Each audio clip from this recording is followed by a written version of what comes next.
on parle de la conclusion sur la conclusion de mon ami frère Charles Blé Goubet, quand il parle justement de défendre tu vas défendre la base, notre support les grands de la écoute-moi très bien, je vais t'écouter en ce qu'on a bien, tu as la force de la conviction. Mais allez-y, j'ai la force de mes convictions et je vais les défendre jusqu'au bout. Ça fait quoi? On y va. Mais alors, je prends un mot, vous me permettez. Vous dites qu'on a imposé une guerre à M. Laurent Gbagbo. En période de guerre, effectivement, on ne peut pas investir. Mais la guerre est un bilan qu'il faut assumer.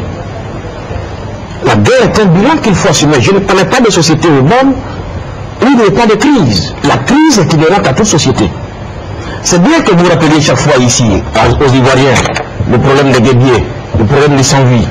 Oui, ça fait partie de vos choux gras ici, au FPI. Mais je pensais, moi, qu'en tant qu'historien, le président Gbagbo, parce que la première qualité d'un historien, c'est la mémoire. M. Gbagbo savait très bien qu'en 1983, alors qu'il se disait en exil en France, Félix Houphouët-Boigny, le grand visionnaire, le grand bâtisseur, il savait très bien qu'un seul citoyen mécontent à l'extérieur peut être un danger pour la cohésion sociale. Il faut se plier en deux.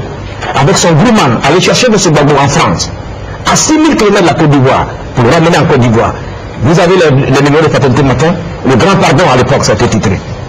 L'historien, en 2002, dans le même contexte, alors même que vous aviez plus de 150 jeunes gens qui avaient déjà à leur actif un coup d'état militaire qui vous a permis d'être au pouvoir. Parce que souvenez-vous aussi, votre histoire se construit sous les yeux de son acteur. Alors, le lendemain du coup d'état militaire, Léodette Soyeux, il faisait quoi? En Casamance. Il faisait quoi? Dans les casernes militaires. Sortir des soldats. Qui est parce que vous étiez innocent? Et 150 jeunes gens, à l'extérieur, au Burkina Faso, qui n'ont même pas besoin d'avion pour venir en Côte d'Ivoire.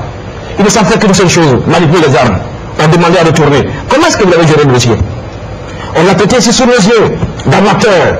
Vous souvenez-vous de l'histoire de la Mercedes noire?